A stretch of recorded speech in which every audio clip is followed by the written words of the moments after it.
السلام علیکم حضور. فرمائیے. حضور میرا سوال یہ ہے کہ میں جس شہر میں رہتا ہوں ادھر جرمنی، وہاں ترک قوم بہت آباد ہے اور اس علاقے میں 3-4 مساجد ہیں ان کی. جس طرح یہ آواز ادھر پھٹتی تھی، ان کی آواز اب اس طرح پھٹ رہی ہے. قریب آ جائیں اور قریب آ جائیں. جس شہر میں حضور میں رہتا ہوں وہاں ترک قوم بہت آباد ہے اور ان کی 3-4 مساجد ہیں. وہ ان مساجد میں خدا تعالیٰ کی عبادت سے زیادہ سیاست کی گفتگو کرتے ہیں. ٹھیک ہے. جب بھی ہم ان سے تبلیغی گفتگو کرتے ہیں وہ موضوع سیاست کی طرف پھیر دیتے ہیں. ٹھیک. تو میں یہ پتہ کرنا چاہتا ہوں کہ مذہب اور سیاست کا آپس میں کیا تعلق ہے، قرآن و سنت اس کے بارے میں کیا تعلیم دیتے ہیں. قرآن کریم واضح طور پر فرماتا ہے انما المساجد للہ فلا تدعوا مع اللہ احدا، کہ مسجدیں صرف اللہ کے ذکر کے لیے بنائی جاتی ہیں، خدا کے سوا کسی اور کی باتیں اس مسجد میں نہ کیا کرو. لفظ جو ہے وہ ہے تدعو، کسی اور کو نہ پکارا کرو. لیکن اس کے اندر سیاست بھی داخل ہو جاتی ہے اس معنی میں کہ ان لوگوں نے خدا کے سوا سیاسی بت بنائے ہوئے ہیں. سیاسی مقاصد کو مذہب کے لبادے کے اندر چھپا کر مسجد میں یہ استعمال حاصل کرنے کی کوشش کرتے ہیں، جس کی وجہ سے عالم اسلام کو بڑا بھاری نقصان پہنچ رہا ہے.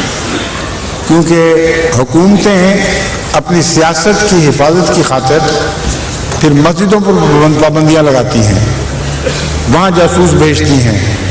ان کا اور مولویوں کا ٹکراؤ ہوتا ہے، صرف باہر ہی نہیں بلکہ مسجدوں کے اندر بھی. اس لیے نہایت نامناسب، بیہودہ اور ناجائز بات ہے مسجدوں میں ذکر الہی کے سوا یا دین کی باتوں کے سوا دوسری باتیں جائز نہیں ہیں.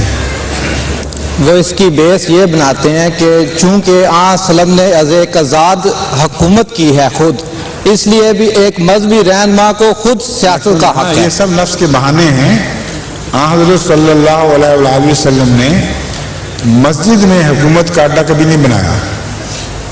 حضور صلی اللہ علیہ وآلہ وسلم مسجد کو ذکر الہی کے لیے استعمال فرماتے تھے. باہر سے جو وفود آتے تھے ان سے مشوروں کے لیے استعمال کرتے تھے. یہ بعید نہیں ہے کہ آپ نے جہاد کے متعلق بھی مسجد میں بیٹھ کے باتیں کی ہوں. باہر سے آنے والے جو سوال کرتے تھے وہ دینی معلومات کے لیے، بعض دفعہ وہ دین سے کچھ ہٹ بھی جاتے ہوں گے، لیکن حضور اکرم صلی اللہ علیہ وآلہ وسلم نے مسجدوں کو کبھی بھی سیاست کا اڈا نہیں بنایا. بلکہ ایک ہی مسجد جسے سیاست کا اڈا بنایا گیا تھا، مسجد زراعت، وہ اللہ تعالیٰ کے حکم سے منہدم کر دی گئی.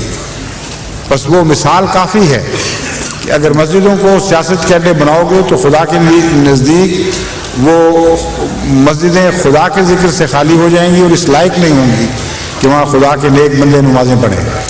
پھر آیا ایک مذہبی رہنما کو سیاست میں حصہ لینے کا حق ہے؟ اب مزید سوال الٹے پلٹے کیوں کر رہے ہیں؟ آپ نے جو بات پوچھی تھی ترکوں اور مسجدوں کے متعلق، میں نے جواب دے دیا ہے. اس کا کیا تعلق ہے اس دوسرے سوال کا اس بات سے؟ شکریہ. کیا بات آپ کو پریشان کر رہی ہے؟ کھل کے بتائیے.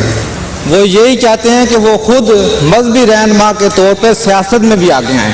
مذہبی رہنما کو حق ہے سیاست کے متعلق بھی اپنی انفرادی حیثیت سے حصہ لے. کیوں نہیں ہے؟ آخر اس کا ایک وجود ایک شہری کا وجود ہے. اس شہری وجود کے لحاظ سے وہ سیاست میں اپنا ذاتی حق استعمال کر سکتا ہے. ایک رہنما کے طور پر وہ اپنی قوم کو بتا سکتا ہے کہ اسلامی نقطہ نگاہ سے پاک صالح سیاست کیا ہے اور کون سی باتیں تمہارے لیے مفید ہیں. اس میں کوئی عرض نہیں ہے. شکریہ بات سر. لیکن مسجدوں کو سیاست کا اڈا بنانا اور بات ہے. سمجھ گئے؟ ٹھیک ہے.